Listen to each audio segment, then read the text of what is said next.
नमस्कार दोस्तों, सुप्रभात। स्वागत है आप लोगों का अपने YouTube चैनल हिंदी साहित्य वाला में। दोस्तों आज हम लोग की दूसरा क्लास है और आज से हम लोग दोस्तों एक नया टॉपिक शुरू करेंगे। अभी तक इससे पहले आप लोगों को हम एक बार याद दिला दें कि इससे पहले हम लोग जो कक्षाएँ लिए उसमें एक में तो इंट्रो में पूरी क्लास चली गई, जिसमें हम लोग ये जाने कि इस प्लेटफॉर्म पे क्या पढ़ाया जाएगा और क्या दिया जाएगा, आप लोगों को कैसे प्रोवाइड की जाएगी स्टडी मटेरियल। और फिर दूसरी क्लास में हम लोग सिलेबस पर चर्चा किए थे और ये जाने कि सिलेबस इतना इम्पोर्टेंट क्यों है और पढ़ना क्यों ज़रूरी है और लाइन बाई लाइन हम लोग को क्यों याद होना चाहिए सिलेबस। तो इन सारी चीज़ों पर दोस्तों चर्चा किए थे। आज हम लोग और सिलेबस को पिछली क्लास में हम लोग 12 भाग में विभाजित किए थे। यूजीसी ने 10 यूनिट में विभाजित करके दिया है दोस्तों हम लोगों को, पर हम लोगों ने अपने पढ़ने की सुविधा अनुसार उसे 12 भाग में विभाजित किए थे और ये भी चर्चा किए थे कि किस टॉपिक्स में क्या पढ़ना है। तो दोस्तों आज हम लोग देखेंगे और एक नया टॉपिक शुरुआत करेंगे। तो चलिए आइए हम लोग देखते हैं। पहले डेट डाल देते हैं हम लोग। आज 9 तारीख है और आज वो शुभ दिन है हिंदी साहित्य पे, जहाँ से कि एक नई शुरुआत हो रही है हिंदी साहित्य से किसी टॉपिक से। दोस्तों अभी तक तो परिचर्चा में ही क्लासेज निकल गई, लेकिन आज से अब निर्धारित रूप से शुरू हो गई। दोस्तों आप लोगों को हालांकि 2 क्लासेज मिली है हिंदी साहित्य की, हिस्ट्री के राजेश सर की। उस पर आप लोगों ने बहुत अच्छा अपना रिस्पांस दिया, बहुत अच्छा प्यार दिखाया और बहुत सारे लोग सपोर्ट भी किए, दोस्त फ्रेंड्स, और जो सजेशन हुआ उतना दिए भी। तो दोस्तों ऐसे ही प्यार बनाइए रखिए और ऐसा ही चलता रहा तो आप लोगों को आगे और भी सब्जेक्ट और भी वीडियो अच्छे से कोशिश की जाएगी प्रोवाइड कराने की अलग अलग टीचरों के द्वारा। तो दोस्तों आज हम लोग हिंदी साहित्य में शुरुआत करेंगे प्रवासी साहित्य। ये दोस्तों सेकेंड यूनिट का एक छोटा सा टॉपिक है, जिसमें हिंदी की अन्य गद्य विधाएँ हैं जो है उसमें हिंदी की गद्य विधाएँ हैं जो दोस्तों हिंदी की जो गद्य विधाएँ वाला सेकेंड टॉपिक है सेकेंड यूनिट का। तो उसमें एक छोटा सा टॉपिक है जिसे हम लोग अलग बांट के रखे थे, प्रवासी साहित्य।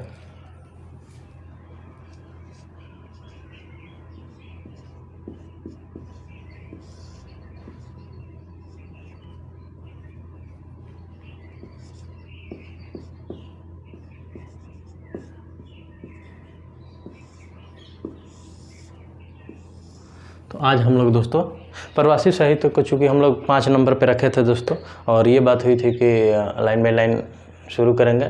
आज चूँकि हम कहानी शुरू करने वाले थे, लेकिन हमें लगा कि कोई एक छोटा सा टॉपिक पहले ये एक क्लास में समाप्त हो जाएगा लगभग आज की क्लास में।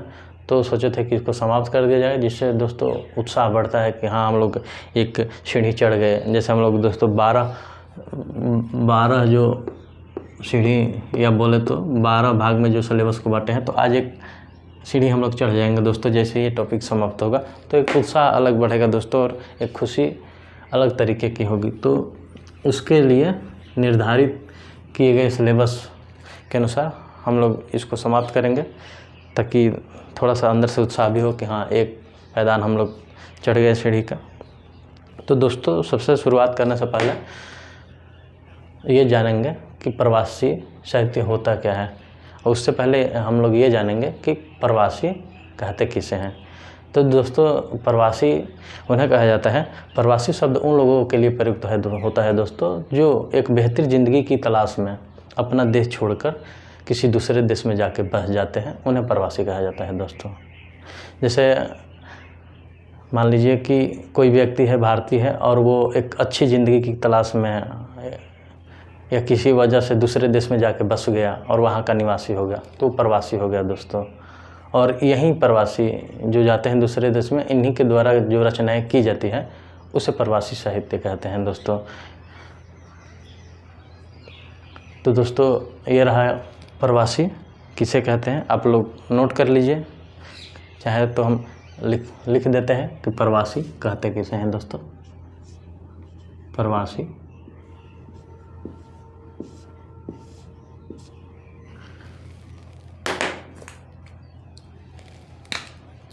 लिख लीजिए आप लोग।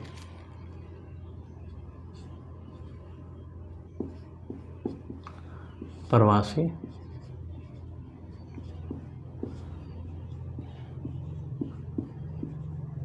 उन लोगों के लिए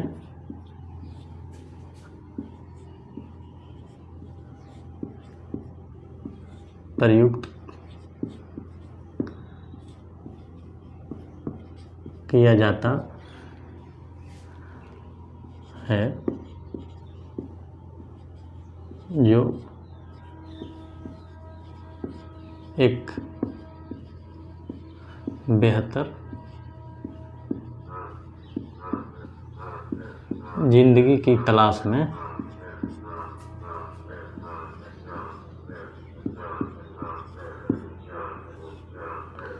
दूसरे देश में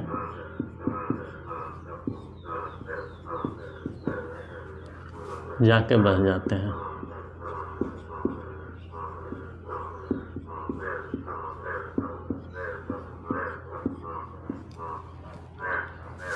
तो दोस्तों ये रहा प्रवासी का डिफिनीशन कि प्रवासी उन लोगों के लिए प्रयुक्त किया जाता है। प्रवासी शब्द दोस्तों यहाँ शब्द जोड़ लीजिएगा, यहाँ शब्द होगा। प्रवासी शब्द उन लोगों के लिए प्रयुक्त किया जाता है जो एक बेहतर ज़िंदगी की तलाश में दूसरे देश में जाकर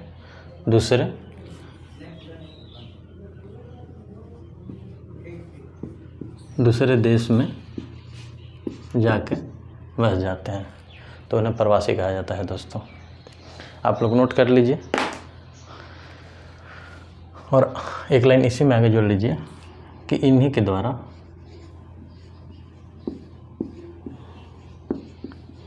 द्वारा रचित साहित्य को प्रवासी साहित्य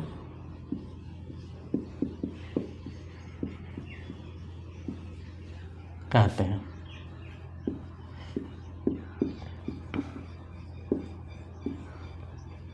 दोस्तों ये हो गया प्रवासी किसे कहते हैं, और इसी में ये भी हो गया प्रवासी साहित्य क्या है। तो अब ये दो क्वेश्चन आप लोगों का इसमें हो गया कि प्रवासी कहते कैसे हैं और प्रवासी साहित्य है क्या। नोट कर लीजिए दोस्तों या स्क्रीनशॉट ले लीजिए।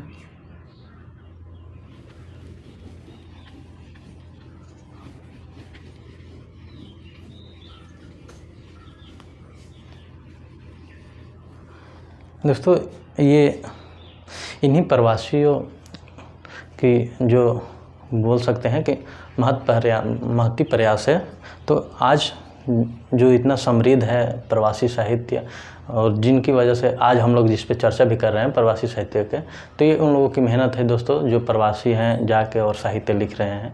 क्योंकि अगर नहीं लिखते तो हम लोग आज उस पर कोई चर्चा ही नहीं करते दोस्तों। तो ये उन लोगों का महती प्रयास है जिसकी वजह से हम लोग आज प्रवासी साहित्य का चर्चा कर रहे हैं।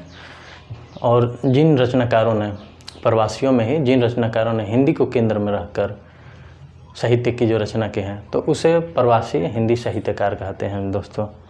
तो एक लाइन ये भी नोट कर सकते हैं कि प्रवासी हिंदी साहित्यकार किसे कहते हैं, लिख लीजिए आप लोग। तो जो रचनाकार चाहे हाँ लिख लीजिए, जो लेखक या रचनाकार प्रवासी जो हो हिंदी को केंद्र में रखकर साहित्य की रचना की है उसे प्रवासी हिंदी साहित्यकार कहते हैं दोस्तों। और आगे इसी में देखेंगे कि प्रवासी साहित्य में कौन कौन सी रचनाएं कौन कौन सी विधाएं लिखी गई हैं, आइए देख लेते हैं। तो प्रवासी साहित्य में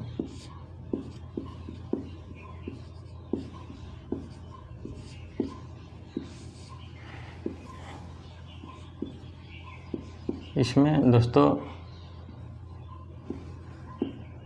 महाकाव्य, खंडकाव्य,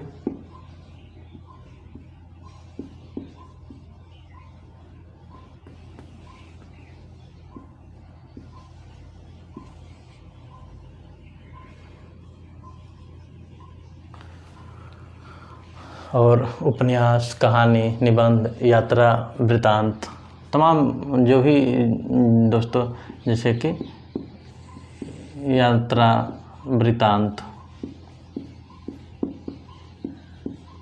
संस्मरण,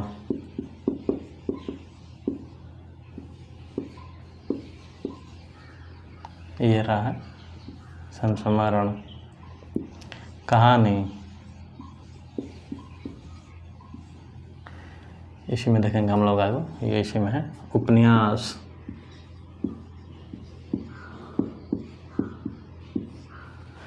ऐसे रचनाएं हैं दोस्तों जो ये तमाम रचनाएं जो है इसको विधा बोलेंगे या रचना, यात्रा, वृत्तांत, कहानी संग्रह, ये सारी चीज़ें हैं जो विधाएं में आती है। उपन्यास, नाटक, निबंध,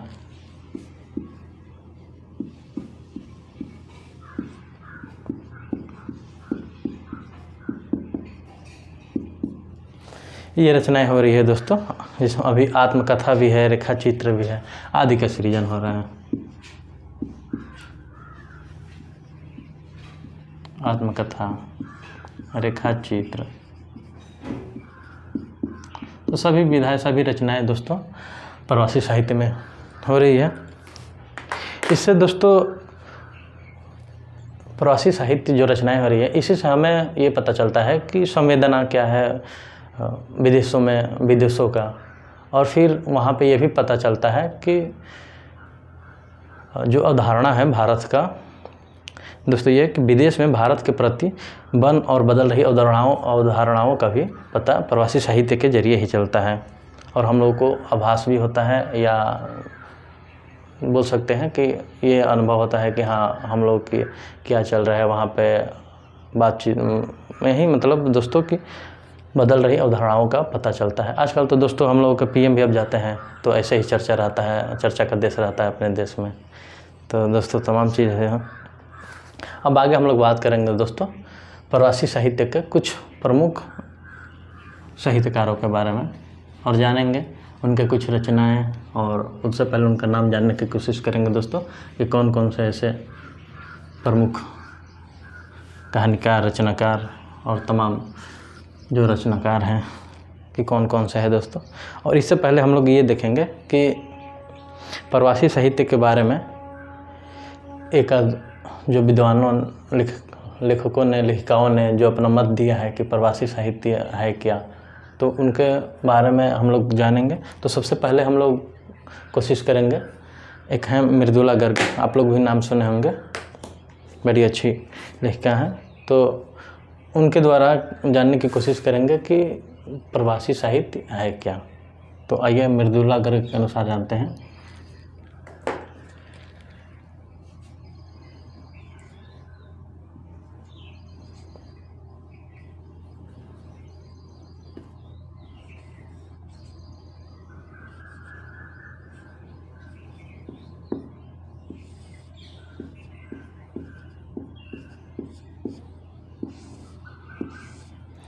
मृदुला गर्ग के अनुसार जानेंगे कि प्रवासी साहित्य है क्या। इन्होंने कहा है कि प्रवासी साहित्य को अलग करके, मतलब अलग करने के बजाय उसको मुख्य धारा में रख के देखी जानी चाहिए। इनके अनुसार है कि प्रवासी साहित्य को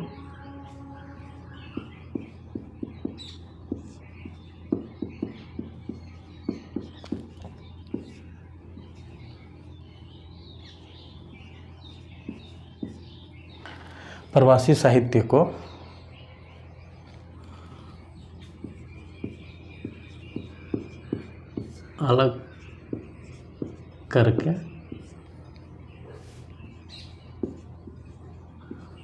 देखने की बजाय हिंदी के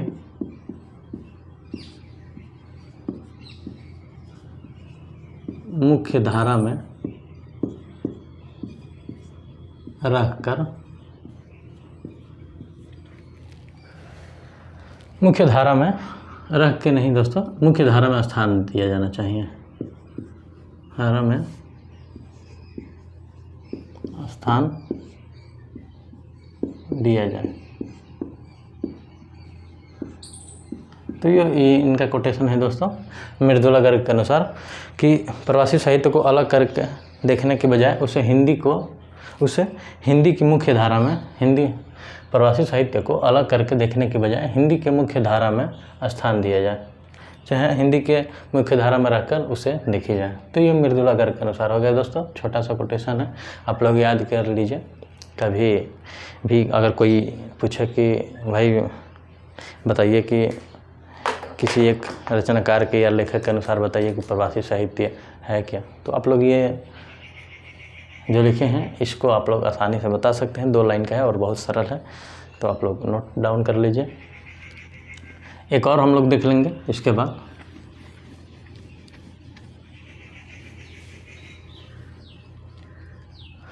वो है डॉक्टर कमल किशोर गोयनया का नाम है दोस्तों,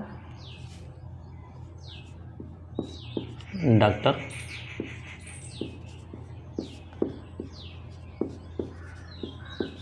कमल किशोर गोयनका।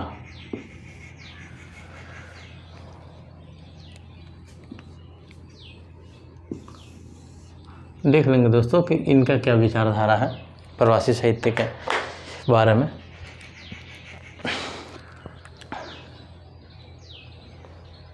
ये दोस्तों बताते हैं प्रवासी साहित्य के बारे में कि प्रवासी साहित्य का रूप रंग, उसकी चेतना और संवेदना भारत के हिंदी पाठकों के लिए एक नई वस्तु है। इनके अनुसार दोस्तों कि जो प्रवासी साहित्य है वो हिंदी पाठकों के लिए एक नई वस्तु है और एक नए भावबोध का साहित्य है। और ये कहते हैं कि यह एक नए भावबोध का साहित्य है, एक नई व्याकुलता और बेचैनी का साहित्य है, जो किसी साहित्य को अपनी मौलिकता एवं नए साहित्य संसार से समृद्ध करता है। और फिर आगे ये उसी में कहते हैं कि इस प्रवासी साहित्य की बुनियाद भारत प्रेम तथा स्वदेश प्रदेश द्वंद्व पर टिकी है। और फिर उसी में ये आगे कहते हैं कि बार बार हिंदू जीवन मूल्यों, सांस्कृतिक उपलब्धियों तथा उसके भीतर श्रेष्ठता की भाव अभिव्यक्त होती है। तो ये रहा इनके अनुसार दोस्तों। आप लोग चाहें तो नोट कर ले सकते हैं, हम बोल दे रहे हैं फिर से लाइन बाय लाइन लिख लीजिए आप लोग कि हिंदी के प्रवासी साहित्य का रूप रंग, उसकी चेतना और संवेदना भारत के हिंदी पाठकों के लिए एक नई वस्तु है। और फिर आगे लिख लीजिए कि एक नए भावबोध का साहित्य है और एक नए व्याकुलता और बेचैनी का साहित्य है, जो साहित्य को अपनी मौलिकता एवं नए साहित्य संसार में समृद्ध करता है। इस प्रवासी साहित्य की बुनियाद सॉरी दोस्तों फिर से लिख लीजिए, इस प्रवासी साहित्य की बुनियाद भारत प्रेम तथा स्वदेश प्रेम के द्वंद्व पर टिकी है। और फिर आगे है इसी में कि बार बार हिंदू जीवन मूल्यों, सांस्कृतिक उपलब्धियों तथा उनके प्रति श्रेष्ठता भाव की अभिव्यक्ति होती है। तो ये रहा इनके अनुसार दोस्तों, डॉक्टर कमल किशोर गोयनका के अनुसार ये परिभाषा डिफिनीशन। तो ये 2 डिफिनीशन काफ़ी है दोस्तों याद करने के लिए, क्योंकि डिफिनीशन दोस्तों बहुत प्रवासी साहित्य चूँकि है सिलेबस में, पर इससे अभी क्वेश्चन बहुत पुटअप कम कर रहा है दोस्तों। उन क्वेश्चनों पे भी हम लोग बात करेंगे जो पिछली क्लास में पिछली बार कभी आए हैं, एग्ज़ाम में आ रहे हैं कि नहीं आ रहे हैं, इन सारी चीज़ों पे बात करेंगे दोस्तों। ये क्लास समाप्त होगी तो हम लोग क्वेश्चन पे ही बात करेंगे दोस्तों। आप लोग भी देखेंगे कि कैसे क्वेश्चन आ रहे हैं, कैसा क्वेश्चन नहीं आ रहा है। तो दोस्तों ये रहे 2 रचनाकारों लेखकों के अनुसार प्रवासी साहित्य के डिफिनीशन। अब हम लोग देखेंगे कुछ प्रमुख प्रवासी साहित्यकार।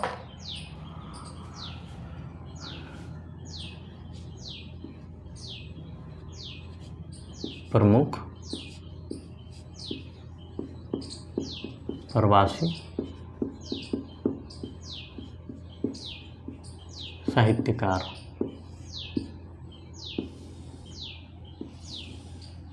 तो आइए कुछ हम लोग नाम देख लेते हैं कि नाम कौन कौन से हैं। आप लोग नोट कर लीजिएगा, याद कम से कम कि कोई अगर कहीं पूछ दे कि चलो भाई जब हिंदी साहित्य पढ़ ही रहे हो, प्रवासी साहित्य सिलेबस में है ही, आप तैयारी भी कर रहे हो, तो दूसरा नाम पूछना लाजमी है दोस्तों। इंटरव्यू में भी जब आप लोग जाएंगे तो पूछा जा सकता है।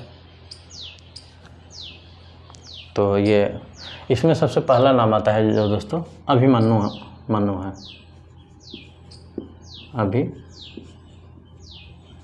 अभिमन्यु नाम आता है दोस्तों। अभिमन्यु अनंत है, अभिमन्यु अनंत। दूसरा नाम है दोस्तों तेजेंद्र शर्मा का।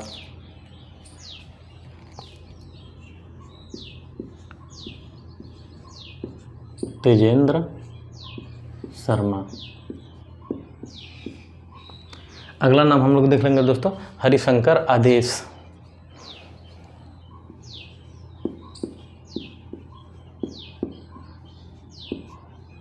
हरिशंकर आदेश। अगला नाम नोट कर लीजिए अचला शर्मा।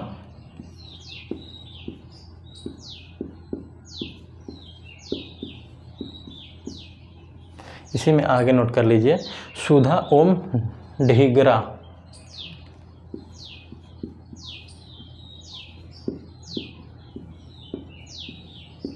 सुधा ओम ढीगरा। और फिर इसी में दोस्तों आगे हम लोग सुषम बेदी।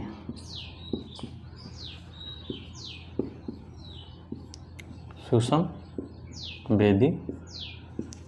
इसमें आगे हम लोग नाम करेंगे उषा प्रियवंदा। उषा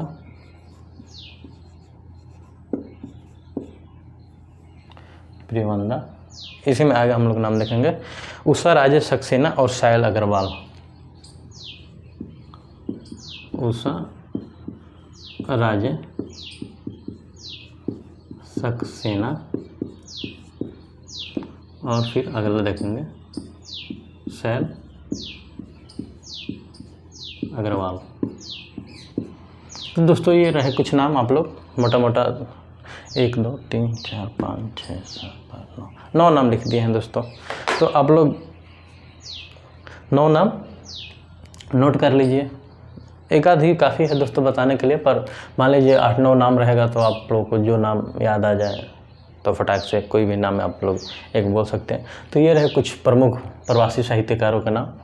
अब दोस्तों आप लोग नोट कर लीजिए, उसके बाद हम लोग इनकी कुछ रचनाओं के बारे में जानेंगे एक एक करके, और फिर देखेंगे कि इनकी कौन कौन सी रचनाएं हैं, किस किस क्षेत्र में, कहानी में, उपन्यास में, कहाँ कहाँ लिखे हैं। तो दोस्तों आप लोग नोट कर लीजिए। इसके बाद हम लोग एक एक करके सबकी रचनाओं के बारे में देखेंगे और लिखेंगे। तो दोस्तों नोट कर लीजिए या स्क्रीनशॉट ले लीजिए दोस्तों, आप लोग नोट कर लीजिएगा आप लोगों को जो अच्छा लगे दोस्तों। जैसे हम लिखवाते हैं दोस्तों तो आप लोग सुना कीजिए, और चाहें तो बड़ी आराम से, तो कोई स्पीड है नहीं तो आप लोग चाहें तो साथ साथ में नोट कर सकते हैं। कल कुछ दोस्तों की शिकायत थी कि सर आप बहुत छोटा लिखते हैं। ठीक है दोस्तों, हम समझते हैं थोड़ा छोटा है, पर आप लोग जैसे कि हम जब भी लिखते हैं, जैसे अभिमन्यु अनंत लिखे तो हम बोलते हुए लिखते हैं, फिर जैसे तेजेंद्र शर्मा लिखे तो बोलते हुए लिखते, तो आप लोग नोट कर लिया कीजिए। और एक आध जो हमारे स्टूडेंट हैं उनका शिकायत आ रहा है कि सर वीडियो क्लियर नहीं दिख रही है। तो दोस्तों आप लोग को पिछली क्लास में भी हम लोग बताए थे, और एक बार और हम आप लोगों को बता रहे हैं कि आप लोग जब वीडियो देखते हैं तो 144p 240 360 ऐसा होता है, तो आप लोग क्वालिटी बढ़ाइए। 1080 तक बढ़ता है दोस्तों, तो आप लोग वहाँ अपने अनुसार 1440 जो भी, तो आप लोग क्लियरिटी कीजिए, बड़ी खूबसूरत दिखाई देगा। आप लोग क्वालिटी को थोड़ा बढ़ाइए, बाकी दोस्तों सब ठीक ही है। जो शॉर्ट वीडियो देखते हैं दोस्तों तो उससे कम मतलब डाटा खर्च लेगा, ये थोड़ा क्वालिटी बढ़ा के देखेंगे, और ये बहुत उपयोगी चीज़ है। ये इसे आप लोग पढ़ेंगे तो ये काम में आगे काम भी आएगा दोस्तों। तो ठीक है दोस्तों, शुरू करते हैं आगे। इनकी एक एक रचनाओं को हम लोग देखते हैं। शुरुआत करेंगे अभिमन्यु अनंत से ही। दोस्तों बताएं, एक हमारे फ्रेंड्स नहीं स्टूडेंट ही हैं, मैसेज किए थे कि सर आपके पीछे कौवा बोल रहा है। तो दोस्तों प्रकृति है, और प्रकृति हर एक दूसरे जीव से मिलके है, तो प्रकृति में तमाम चीज़ें हैं, और ये बहुत अच्छी बात है ना कि नेचुरल आवाज़ सुनने को मिल रहा है। नहीं तो देख रहे हैं चीज़ें हम लोग धीरे धीरे समाप्त हो रही हैं, और उसी का रूप बदलता जा रहा है, और उसको ज़्यादा रुपये में परचेस करके और उसका आनंद ले रहे हैं। जैसे हम लोग जब गांव में रहते थे दोस्तों, तो मक्का की बात कीजिए दोस्तों, उसका एक होता था गांव में जिसे हम लोग के यहाँ उसको घुसार बोला जाता था, पता नहीं जहाँ जैसा है लोक भाषा वहाँ उसके अनुसार बोला जाता है।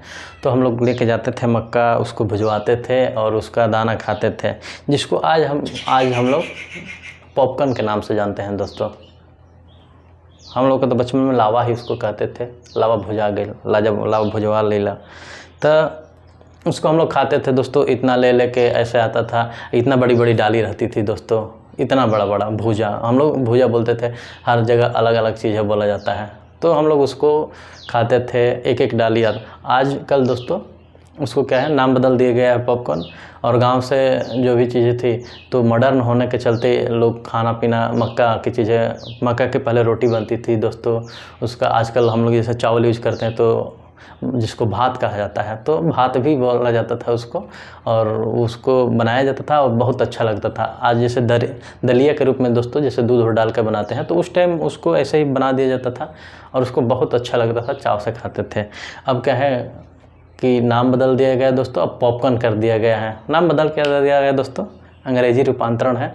और उसी को लोग जाते हैं थिएटर, कहीं तमाम जगह है जहाँ मिलता है, एक ही प्लेटफॉर्म नहीं है जहाँ मिलता है, और उसको पॉपकॉर्न का नाम देकर, और कितना 5 रुपया का तो मिलता ही नहीं है पहली बात, जाए तो 100, 150, 200। एक दिन हम गए थे दोस्तों थिएटर, तो पॉपकॉर्न हम सोचे यार चलिए देखते हैं पॉपकॉर्न। गए तो 2 या 250 का पता नहीं इतना छोटा सा डब्बा दे रहा था। हम बोले यह भुजा देता हूँ लावा, इससे अच्छा तो हम गाँव में जाते थे, फ्री में मिल जाए हम लोग जब घुसार पे चले जाए तो दोस्तों यही चीज़ है कि समय बदलता जा रहा है और चीज़ें बदलती जा रही है। गांव से चीज़ें लिफ्ट होती जा रही है और शहर में आके उसका डिमांड बढ़ जा रहा है दोस्तों। डिमांड क्या, उसका नाम बदल के और मार्केटिंग बदल गई है दोस्तों।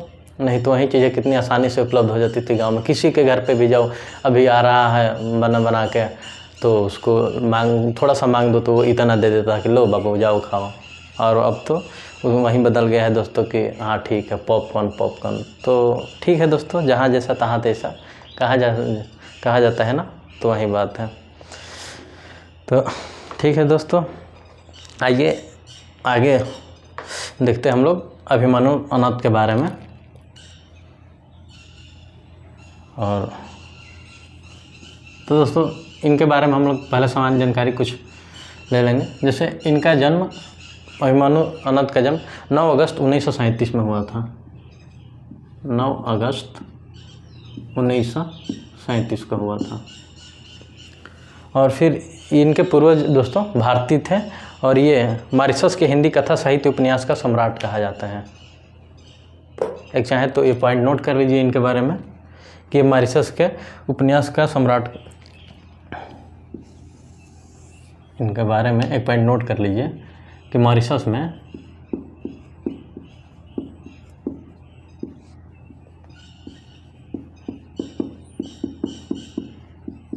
कथा साहित्य व उपन्यास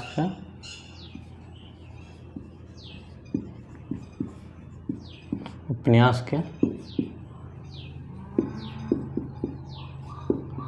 सम्राट कहे जाते हैं।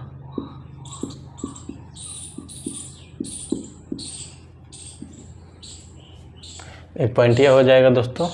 आइए अगला पॉइंट देखते हैं। इसमें एक चीज़ ये है कि दोस्तों इनके जो पूर्वज थे वो भारतीय थे, तो इनके पूर्वज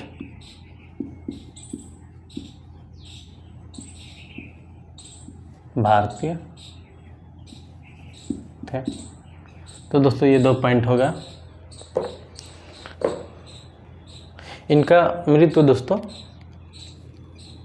2018 में हो गया था। तो हम लोग ऐसा करते हैं कि 1937 से 2018 यहाँ तक कह सकते हैं, और यहाँ पे जाते हैं नहीं रहेगा दोस्तों, जाते थे हैं। तो मॉरिशस कथा साहित्य उपन्यास के सम्राट कहे जाते थे और इनके पूर्वज भारतीय थे। तो ये 2 पॉइंट हो गया। आगे देख लेते हैं इनका कुछ रचनाएं। इसको नोट कर लीजिए आप लोग। आगे कुछ रचनाएं देख लेंगे इनका।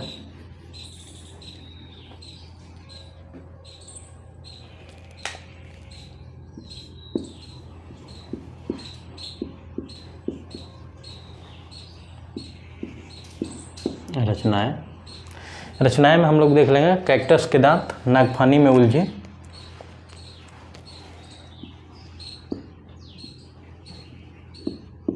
कैक्टस के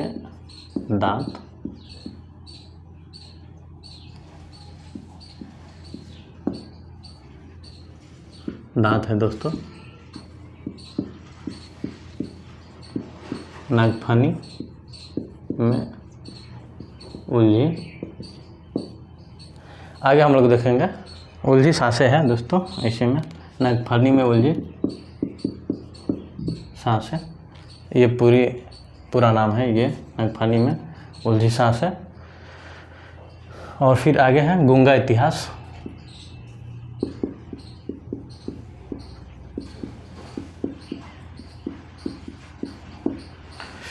आगे लिख लीजिए आप लोग देख कबीरा हाँसी, ये आ जाता है दोस्तों, नाम कई बार आया है, देख कबीरा हाँसी, हाँसी है दोस्तों, हाँसी नाटक है ये, कोष्टक में यहाँ आप लोग नाटक लिख लीजिएगा, ये कभी कभी पूछ देता है। और ये नागफनी के उलझी सांसें हैं, ये कविता संग्रह है दोस्तों इनका, तो ये लिख लीजिएगा कविता संग्रह, नोट कर लीजिए आप लोग। इंसान और मनुष्य अब कल आएगा यमराज, इसी इनकी रचनाओं में दोस्तों है कि इंसान और मनुष्य, मशीन है दोस्तों, मनुष्य बोले इंसान और मशीन,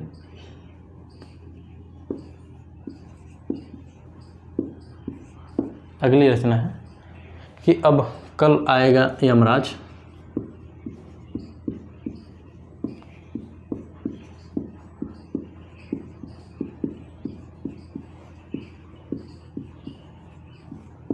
आगे इसी में आप लोग नोट कर लीजिए।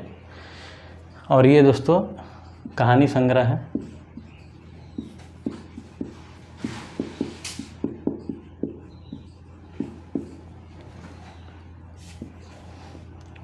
इन्हीं की रचनाओं में आगे है लहरों की बेटी एक बीघा प्यार, लहरों की बेटी, और अगला है एक बीघा प्यार। तो ये रहे दोस्तों कुछ इनकी रचनाएं, आप लोग स्क्रीनशॉट ले लीजिए या लिख लीजिए।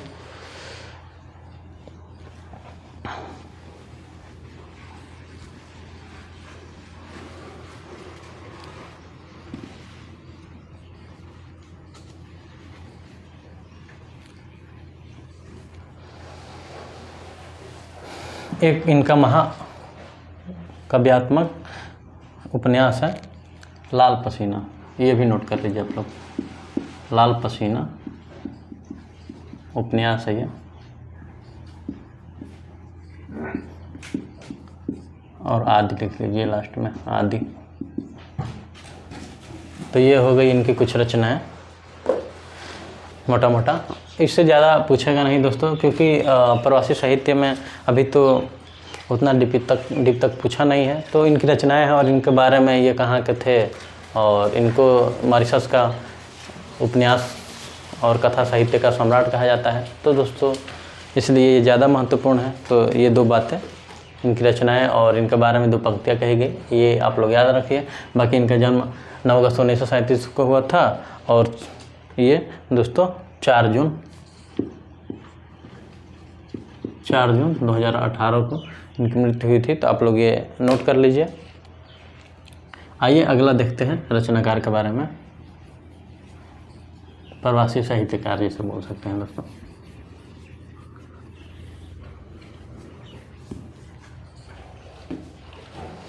तेजेंद्र शर्मा,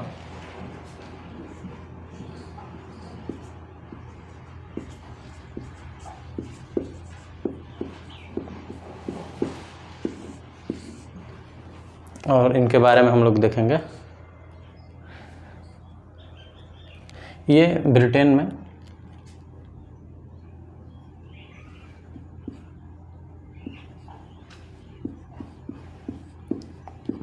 में बसे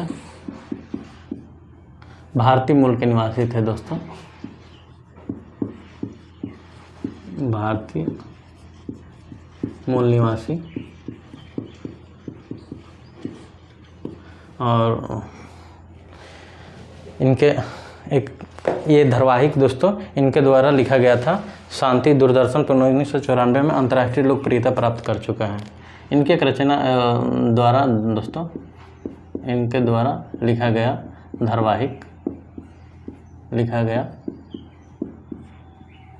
धारावाहिक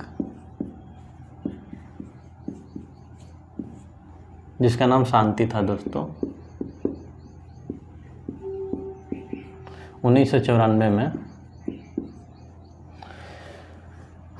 अंतर्राष्ट्रीय लोकप्रियता प्राप्त कर चुका है दोस्तों, अंतर्राष्ट्रीय स्तर पर। तो ये आप लोग मोटा मोटा 2-3 पॉइंट में नोट कर लीजिए कि ब्रिटेन में बस गए, भारत के मूल निवासी थे, इनके द्वारा लिखा हुआ धारावाहिक शांति है 1994 में अंतर्राष्ट्रीय स्तर पर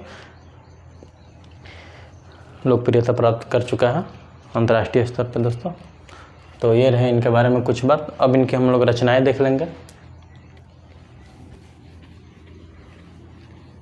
दोस्तों। आप लोग अपना नोट्स ज़रूर बनाइए,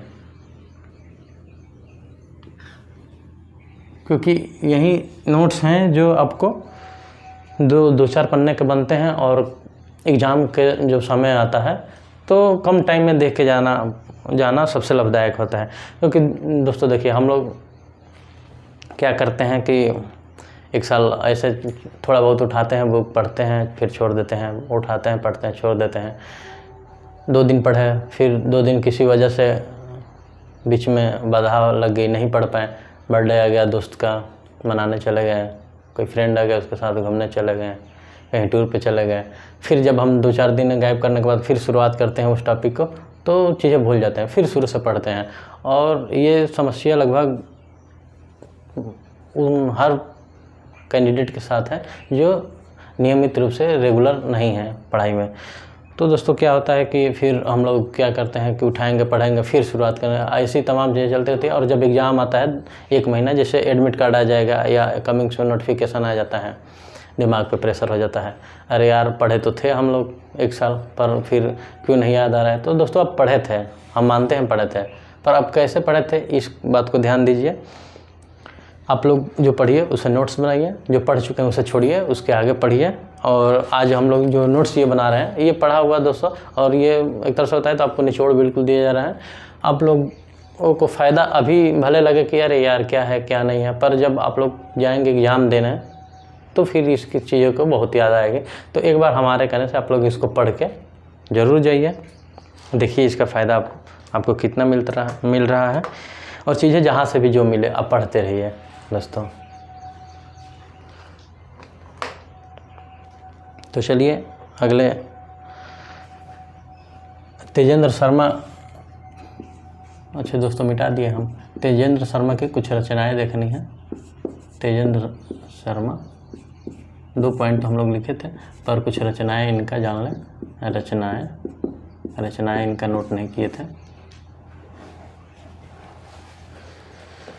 इनकी रचनाओं में काला सागर, ढिवरी टाइट,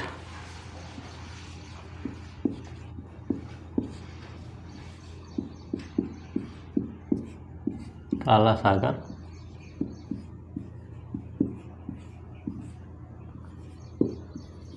ढिवरी टाइट, देह की कीमत, ये क्या हो गया, देह की कीमत, यह क्या हो गया, ये क्या हो गया है दोस्तों, ये क्या हो गया। पासपोर्ट का रंग, बेबर आंखें,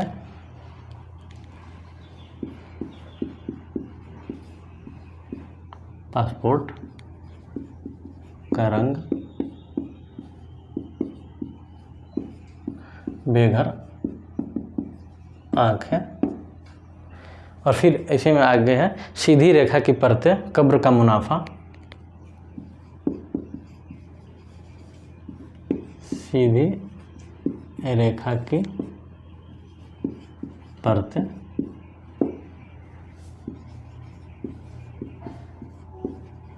कब्र का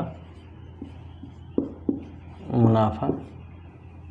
और फिर आगे है प्रतिनिधि कहानियाँ दीवार में रास्ता। अगली इनकी कहानी है दीवार में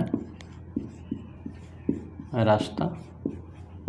तो ये रहे इनके कुछ रचनाएं दोस्तों। और इनका एक कविता संग्रह है ये घर तुम्हारा है। ये घर तुम्हारा है। ये कविता संग्रह एवं गज़ल है दोस्तों। कविता एवं गज़ल संग्रह है, नोट कर लीजिए। कविता एवं गज़ल संग्रह। तो ये रहे इनकी कुछ रचनाएं दोस्तों तेजेंद्र शर्मा की।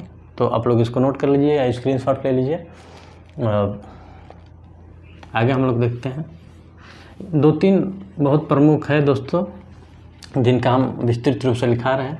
बाकी कुछ रचनाकारों का हम लोग मोटा मोटा देख लेंगे, केवल रचनाएं 2-4 और बस। पर जो मुख्य रूप से बहुत इम्पोर्टेंट है परीक्षा की नज़र से, तो उन पे हम लोग बात कर रहे हैं। अब आगे देख लेंगे हरिशंकर आदेश का।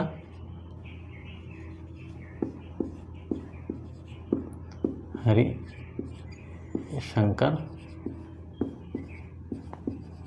आदेश, इनकी कुछ रचनाएं हम लोग देख लेंगे दोस्तों। जैसे इनका 300 से अधिक रचनाएं हैं। और आप लोग ये भी बताइए हिंदी में कहानी जो लेखक हैं 300 रचनाओं से अधिक रचना करने वाले उनका नाम बता दीजिए आप लोग। तो एक पॉइंट इसमें तो ये नोट कर लीजिए कि 300 से अधिक रचनाएं हैं इनकी। 300 से अधिक रचनाएं प्रकाशित हो चुकी हैं इनकी।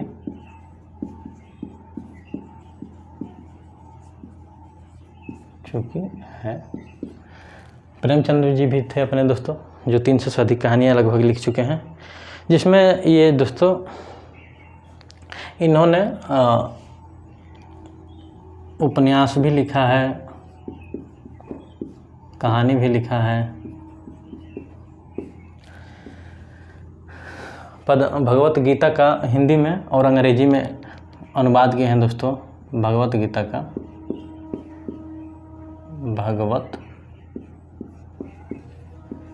गीता का हिंदी व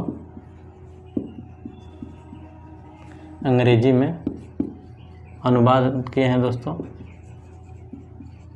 पद बोल सकते हैं, पद अनुवाद किए हैं। तो इनके लेखन में आदि लेखन शैली शामिल है दोस्तों। तो ये रहा इनके बारे में जो 2-4 पॉइंट हैं, आप लोग नोट कर लीजिए। और फिर आगे हम लोग देखते हैं।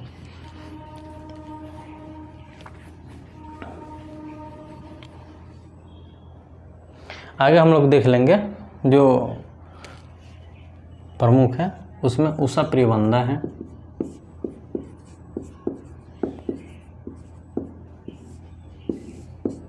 और इनके बारे में इनकी रचना जो है तो जो रचनाएं हैं तो वो देख लेंगे मोटा मोटा। जिसमें सबसे पहली रचना है फिर बसंत आया कितना बड़ा झूठ।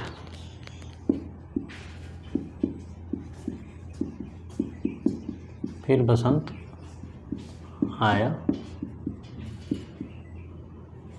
कितना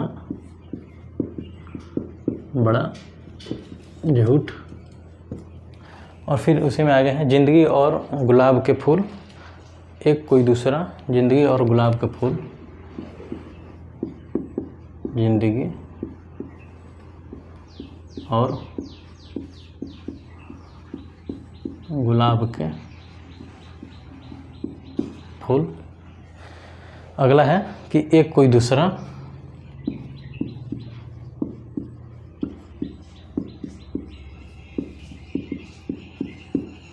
और इसी में आ गया है दोस्तों 55 खंभे लाल दीवारें।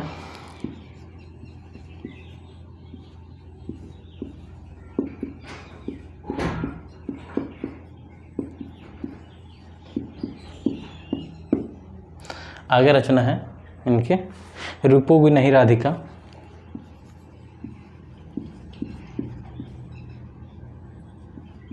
रूपोगी नहीं राधिका, ये रचना है जो दोस्तों कई बार पूछ चुका है, रुकोगी नहीं राधिका का। और फिर शेष यात्रा, ये भी इम्पोर्टेंट है शेष यात्रा, तो आप लोग इन दोनों को याद कर लीजिएगा कि ये किसकी रचना है। उसके बाद भया कबीर उदास और नदी अल्प विराम। भया कबीर उदास और नदी अल्प विराम आदि। तो ये रही दोस्तों इनकी कुछ रचनाएं जो महत्वपूर्ण थी। अब हम ऐसे इसको नोट कर लीजिए। इसके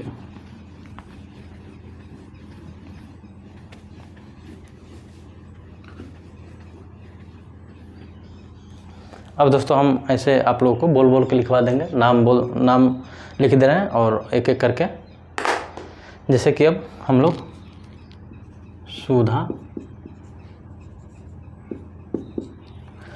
सुधा ओम ढीगरा का कुछ रचना लिखेंगे। सुधा ओम ढीगरा का, तो आप लोग नोट कर लीजिए दोस्तों। एक तरफ आप लोग रचनाकार का नाम लिख लीजिए और एक तरफ उनकी रचनाएं लिख लीजिए। अब दोस्तों हम सीधे सीधे आप लोगों को बोल के लिखवा देंगे, या ऐसे हम बोल रहे हैं, आप लोग चाहें तो ईयरफोन कान में लगा के जिससे घूम भी रहे हैं तो आप लोग याद कर लेंगे।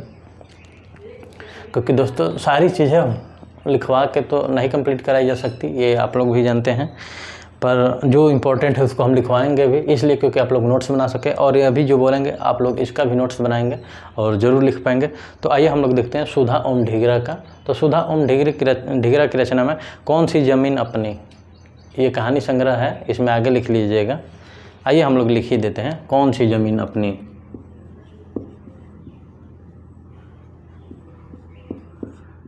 कौन सी ज़मीन अपनी, ये कहानी संग्रह है।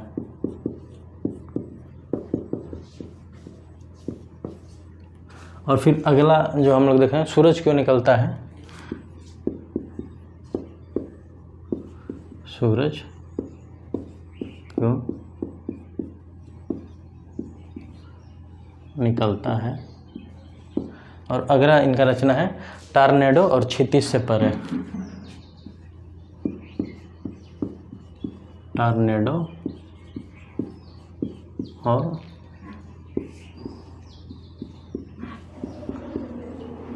क्षितिज से परे। तो दोस्तों ये इनकी रचनाएं हैं। अगला नाम आता है सुमन बेदी का।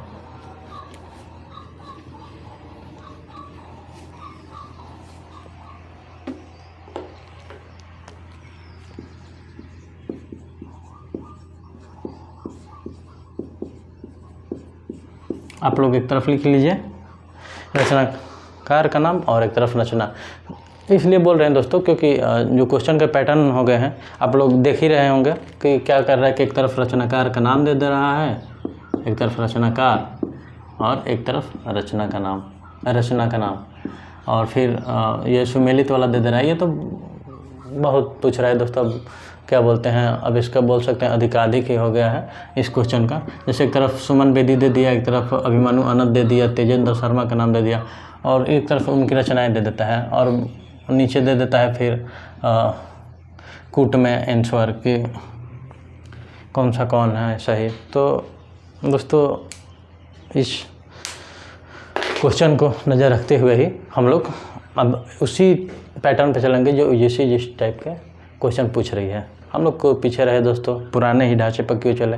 वन लाइनर जैसे पूछ देता था कि कफन कब लिखी गई थी, किस समय की रचना है, कौन राइटर है, ये तो पूछ नहीं रहा है।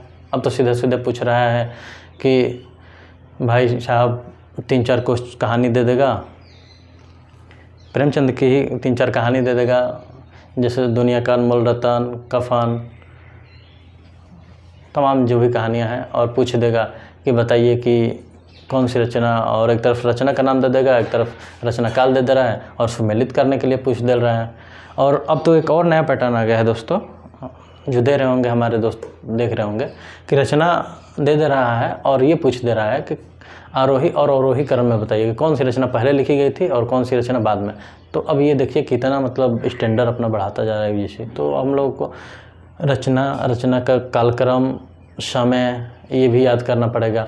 अब इससे अगर इससे भी ऊपर जाएं तो दोस्तों ये पूछ दे रहा है कि ये कथन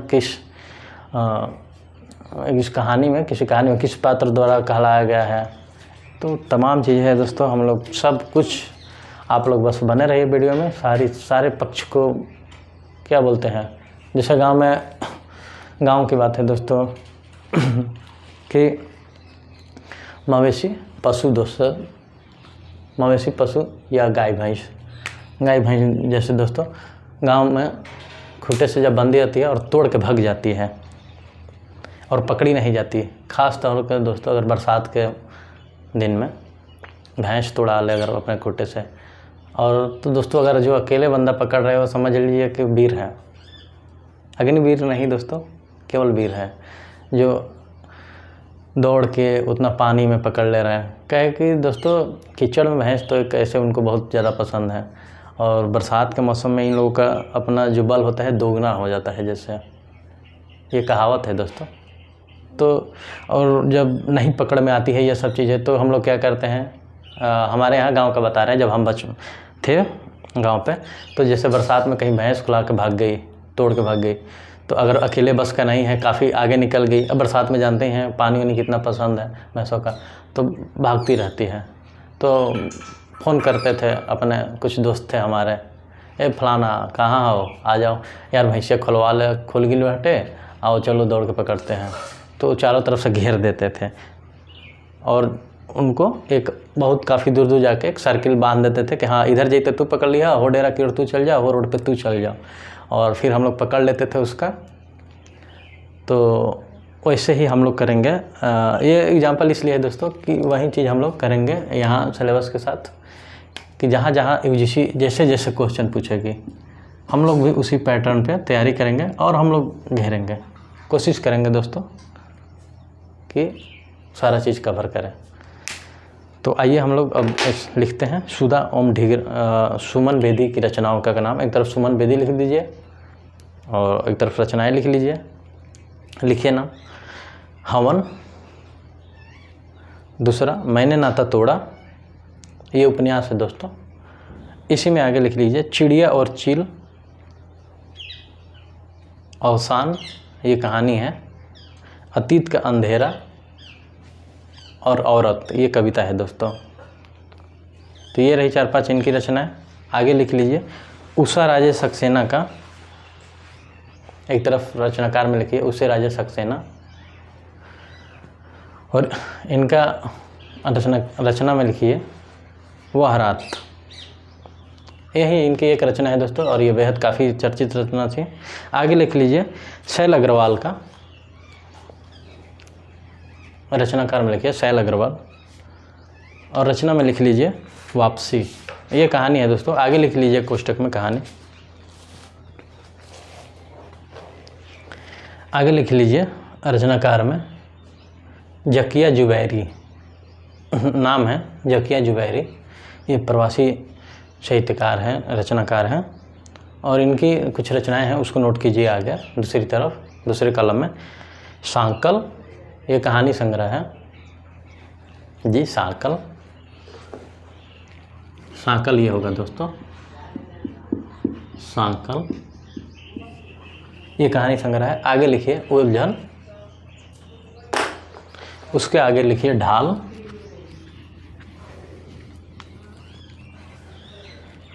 धूप का ढलता साया। जी दोस्तों इतना ही है। आगे लिखिए अब रचनाकार में डॉक्टर लक्ष्मीमल सिंघवी, ये है नाम दोस्तों, देख लीजिए, डॉक्टर लक्ष्मीमल सिंघवी, और इसमें नोट कर लीजिए आप लोग नाम इनकी रचनाओं का। दोस्तों इसमें इनमें एक पॉइंट है जैसे जो महत्वपूर्ण है और वो लिख लीजिए। इनकी रचनाओं का कुछ नाम शायद मिस है दोस्तों, तो आप एक पॉइंट है इनके बारे में लिखिए कि ये हिंदी भाषा और साहित्य सृजन में इनका महत्वपूर्ण योगदान है। इनके बारे में बस यही लिख लीजिए। आगे वाला है, रचना नहीं है पर मुख्य पॉइंट में कि इनका हिंदी भाषा और साहित्य सृजन में महत्वपूर्ण योगदान है। ठीक है दोस्तों, आगे लिखिए अंजना संधीर। अंजना उनको तो सब लोग जानते हैं दोस्तों, हम लोग को जानी मानी पत्रकारिता करती हैं, जो सब लोग रूबरू होंगे आज तक पे जो करती हैं अंजना उन। तो यहाँ अंजना उन की बात नहीं है रही दोस्तों, यहाँ बात हो रही है अंजना संधीर की। अंजना संधीर, और इनके कुछ रचनाएं लिखिए दोस्तों। आगे बारिशों का मौसम, धूप, छाँव और आंगन, ये गजल संग्रह है, अगर कोष्टक में लिख लीजिएगा गजल संग्रह।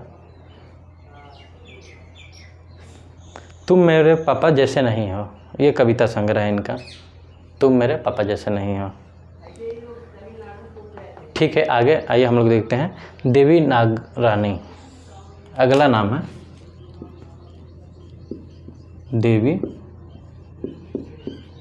नागरानी। इनके कुछ रचनाएं लिखिए। गम में भीगी खुशी, ये भी गजल संग्रह है दोस्तों, सिंधी गजल संग्रह, कोष्टक में लिख लीजिएगा सिंधी गजल संग्रह। और एक है ऊर्जा पक्षी, अगला है जो रचना ऊर्जा पक्षी, और ये भजा संग्रह है, कोष्टक में लीजिएगा भजा संग्रह।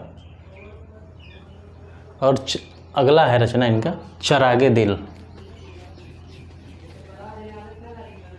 और ये इनका गजल हिंदी गजल संग्रह है दोस्तों।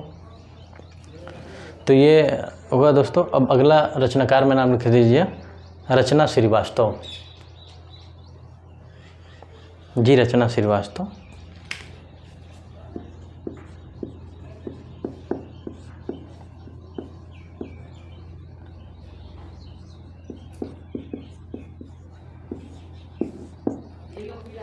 और इनका नाम, इनके रचनाओं का नाम लिखिए। पहला पार्किंग, ये कहानी है, अभिलाषा, और इस ठंड में, ये 3 रचनाएं हैं इनकी दोस्तों। पार्किंग से याद आया दोस्तों कि जब, अच्छा पार्किंग का नाम लेते आप लोग के दिमाग में क्या आता है? पार्किंग वही बात है दोस्तों, सामान्य बात है कि जैसे पार्किंग का मतलब जहाँ गाड़ी वाड़ी पार्क की जाती है, स्टैंड होता है दोस्तों। आप लोग को एक घटना बताना चाहेंगे, हाँ हास्यास्पद है दोस्तों। एक बार हम अपने घर गए थे और हमारे एक चाचा के लड़के हैं, बड़े वाले चाचा के लड़के हैं, हमसे छोटे हैं, अभी अब की बार उनका ग्रेजुएशन कंप्लीट हो रहा है। तो जैसे गए तो शाम में सज धज के निकले थे, वहीं कान में ईयरफोन लगाए हुए बिल्कुल डिम डम बन के, सूजस बन के बैग से निकले। हम उनसे पूछे कि भैया आप कहाँ जा रहे हैं शाम को, कहीं न्योता वगैरह है, शादी उदी कहीं आया है? तो बोल रहे नहीं भैया पार्किंग जा रहे हैं, तो आप भी आइए। हम बोले नहीं फिर पार्किंग जा रहे हैं, तो हमें लगा यार ये शाम को पार्किंग क्या करने जाएंगे, गाड़ी तो घर पे खड़ी है, ये पार्किंग में क्यों जाएंगे पार्क करने। तो बोले नहीं आइए आप बस घूम के आते हैं 1 घंटे में। हम बोले ठीक है चलिए भाई। दोस्तों हम भी कपड़ा वपड़ा पहने फिर निकल गए पार्किंग। तो हमें लेके गए, पहले हम लोग गए और वहाँ पे एक रेस्टोरेंट है, कुछ खाना वाना खाए पिए गए, मंगाए, ऑर्डर किया, वहीं ऑर्डर किया। हमें तो कुछ आइडिया नहीं था, हम सोचे पार्किंग जाना है तो ऑर्डर किया, कुछ मंगाया, हम लोग खाए पिए, फिर वहाँ से निकल गए। फिर हम लोग वो घर की तरफ चलने लगे। तो हम बोले कि भैया पार्किंग कहाँ करना है आपको, पार्किंग तो कर लीजिए। तो बोल रहे कि भैया अब हम तो पार्किंग से होके आ गए। तो हम बोले कि पार्किंग? तो बोले हाँ, आप जहाँ खाना खाए पिया उसी रेस्टोरेंट का नाम पार्किंग था। तो दोस्तों कभी कभी धोखा हो जाता है, पता ही नहीं चलता। वही बात है दोस्तों, हम खा पी के निकल भी आए, हमें लगा ये तो रेस्टोरेंट है भाई, पार्किंग कहाँ है। तो बाद में बताया वो कि भैया इसी का नाम पार्किंग है। तो दोस्तों कभी कभी चीज़ें हो जाती है, धोखा। तमाम ऐसे लुटपुट हंसी मजाक में भी बनता रहता है दोस्तों, काफ़ी चीज़ें। सरदार वाला पहले आता था दोस्तों, हम लोग संता बनता वाला, कई चीज़ देखे भी होंगे। और अब दोस्तों आइए आगे देखते हैं। इसमें दिव्या माथुर लिख लीजिए रचनाकार में, दिव्या माथुर। और इनकी रचनाओं में लिखेंगे, रचनाएं लिख लीजिए। अंतःसलीला, अंतःसलीला,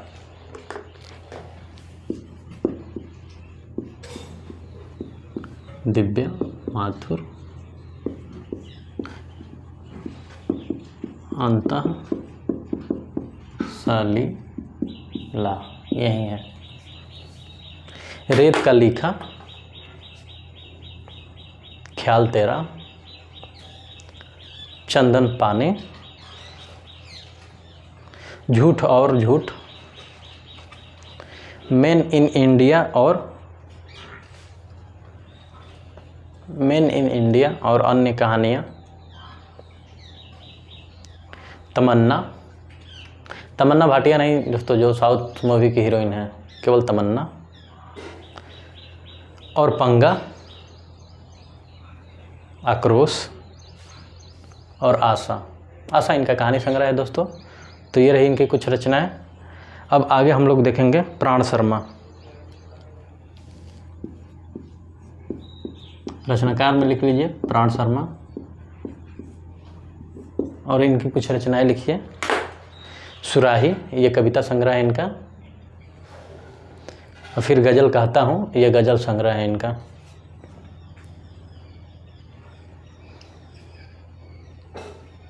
आगे लिख लीजिए इला प्रसाद,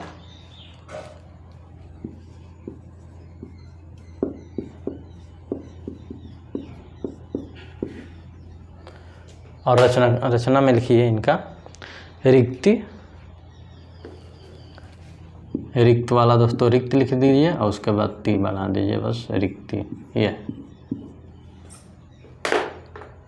ठंड, संदेश, ये अलग अलग है दोस्तों। ठंड, संदेश, तलाश, अंतर, दीपक, दिमक है दोस्तों, सॉरी दिमक, बाकी कुछ मूल्य, बाकी कुछ अलग और फिर मूल्य अलग, रास्ते, यात्रा, विश्वास, सूरज, सूरज नाम से इनकी कविता है दोस्तों। तो आगे कोष्टक में कविता लिख लीजिएगा।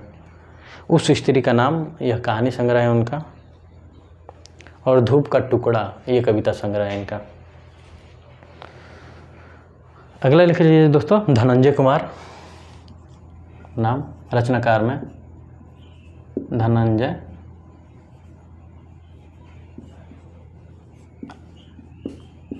कुमार। और इनकी रचना में लिखिए क्या इशारे हो गए, दायरा, फिर निगाहों में, फिर निगाहों में नहीं है दोस्तों, मतलब अगला निगाहों में, दायरा के बाद निगाहों में क्यों लिखिएगा। पाप और पुण्य, रंग फीका पड़ रहा है, रंग फीका पड़ रहा। अगला है रेत का तूफान, रोशनी का तीर और सफ़र का बहाना।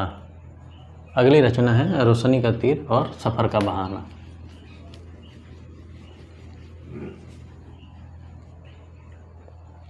अगला लिख लीजिए रचनाकार के नाम लालजी वर्मा।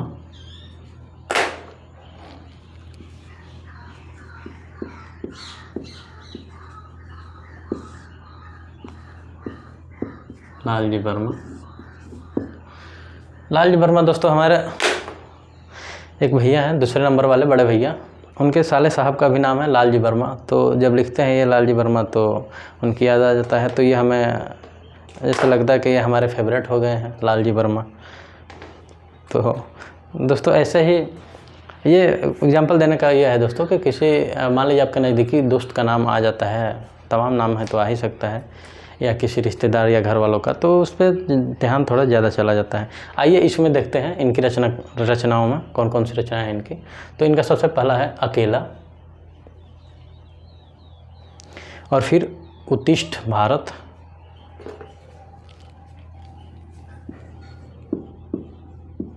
उत्तिष्ठ भारत, उत्तिष्ठ, उत्तिष्ठ है दोस्तों, उत्तिष्ठ आधा था। मुझ में हुंकार भर दो, इसमें आगे लिखिए मेरे हमसफ़र, समय चल पड़ा, सुनोगी, आप लोग को बोल नहीं रहे हैं दोस्तों, लिखने को बोल रहे हैं, सुनोगी, और क्षणिकाएँ। अगले रचनाकार जो हैं हिम्मत मेहता, हिम्मत मेहता, और हम लोग इनके आइए देखते हैं कुछ। चाय का निमंत्रण,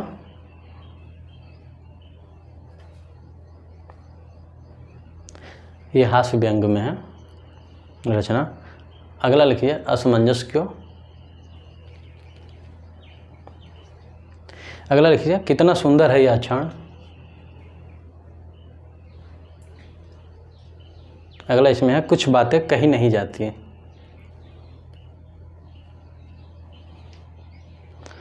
और तुमसे क्या मांगू भगवान, बात एक छोटी सी भगवान से वार्तालाप। तो ये रही इनकी कुछ रचनाएं दोस्तों। चाय का निमंत्रण एक इनकी रचना थी, याद आया दोस्तों। चाय का निमंत्रण तो सबको मिलता है, शाम को जैसे ही पढ़ लिख के फ्री हो, दोस्त का फ़ोन होता है, हाँ तो चलिए चलते हैं अड्डा पे, बस इतना काफ़ी है। ये नहीं कहना पड़ता है कि चलिए चाय पीने चलते हैं।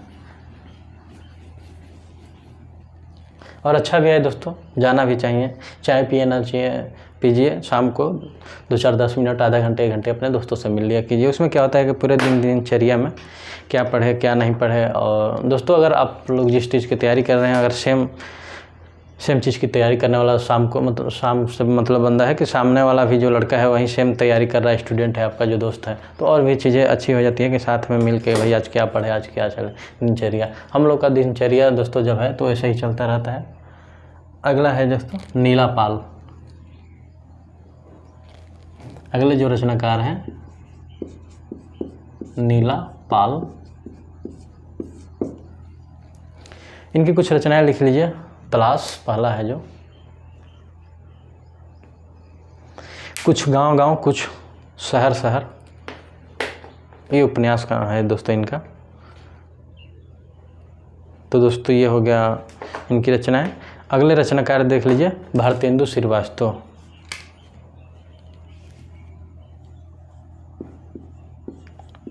भारतेंदु श्रीवास्तव,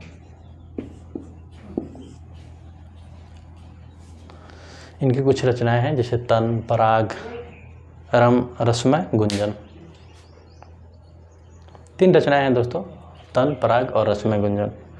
और लास्ट है पराशर गौड़। लास्ट जो रचनाकार हैं पराशर गौड़।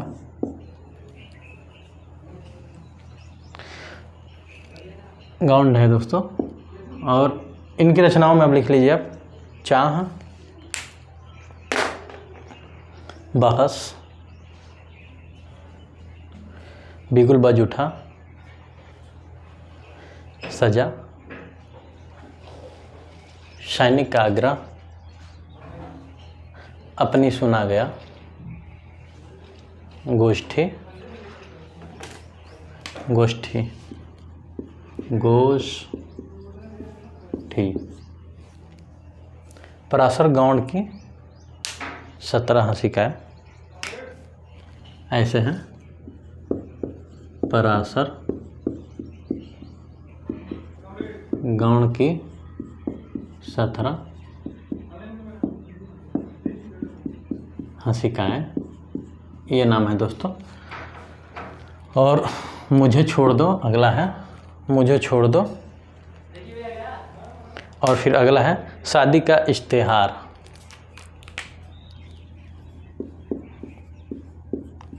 शादी का इश्तेहार। तो ये रहे दोस्तों कुछ प्रमुख साहित्यकार, जिसमें हम लोगों ने कम से कम 20 या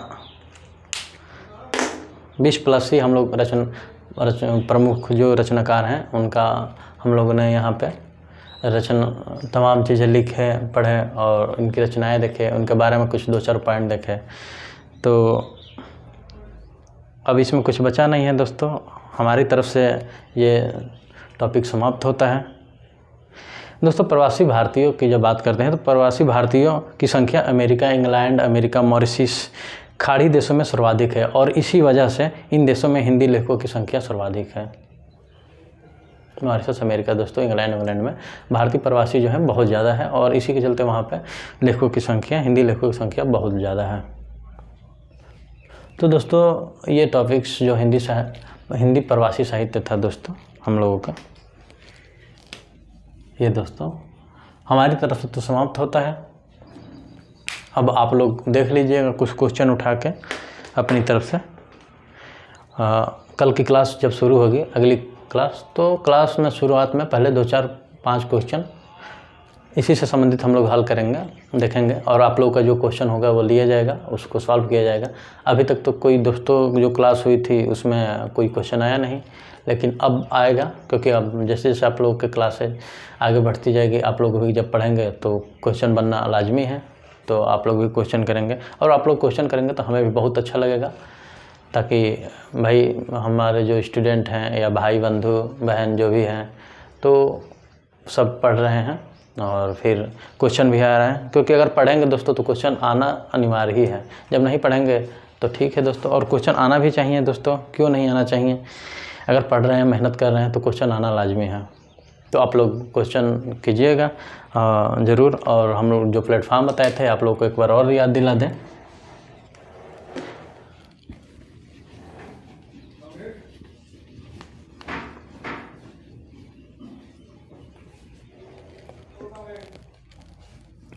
दोस्तों टेलीग्राम चैनल था,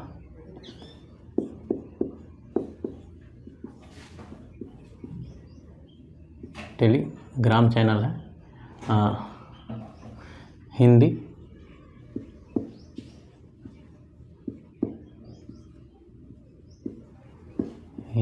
साहित्य वाला, यही नाम है दोस्तों। आप लोग जब सर्च करेंगे टेलीग्राम पे तो इसी नाम से आप लोग वहाँ ज्वाइन हो जाइए। हमारी वहाँ पे आप लोग को PDF वगैरह सारी चीज़ें उपलब्ध करा दी जाएगी और एक व्हाट्सएप ग्रुप भी है। आप लोग अगर यहाँ पे ज्वाइन होते हैं, अपना नंबर लिख देंगे तो आप लोगों को व्हाट्सएप ग्रुप में भी जोड़ दिया जाएगा। वहाँ पे भी आप लोगों को जो चीज़ें पढ़ने से प्रोवाइड होगी आपको प्रोवाइड कराई दी जाएगी। अगर यहाँ आप लोग नहीं जुड़ पा रहे हैं, ये जुड़ जाइए। वैसे तो ईमेल है,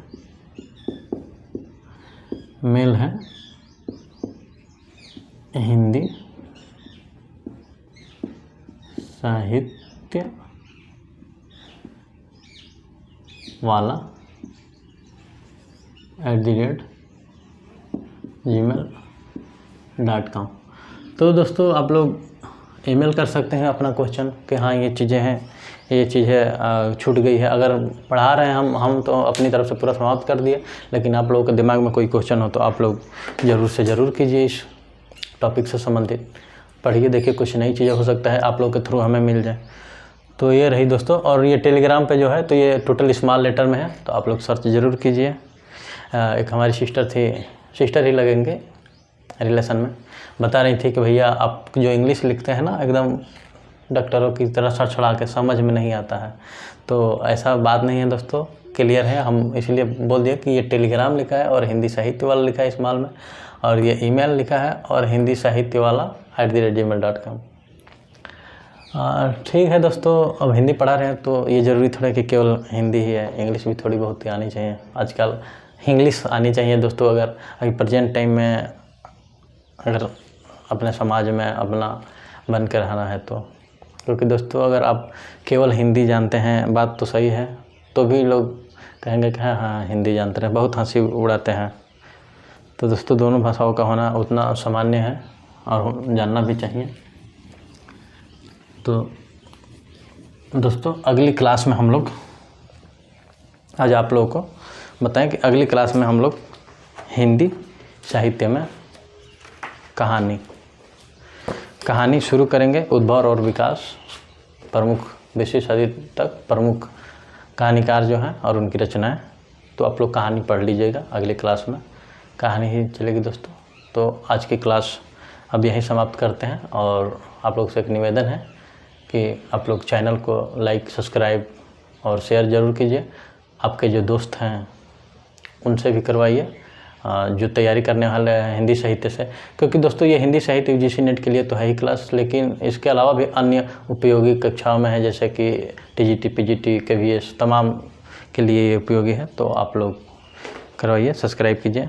कोई दोस्तों आप लोगों से फी बस यही है कि आप लोग बस सब्सक्राइब कर दीजिए और अपना प्यार बनाइए रखिए। थैंक यू दोस्तों, नमस्कार।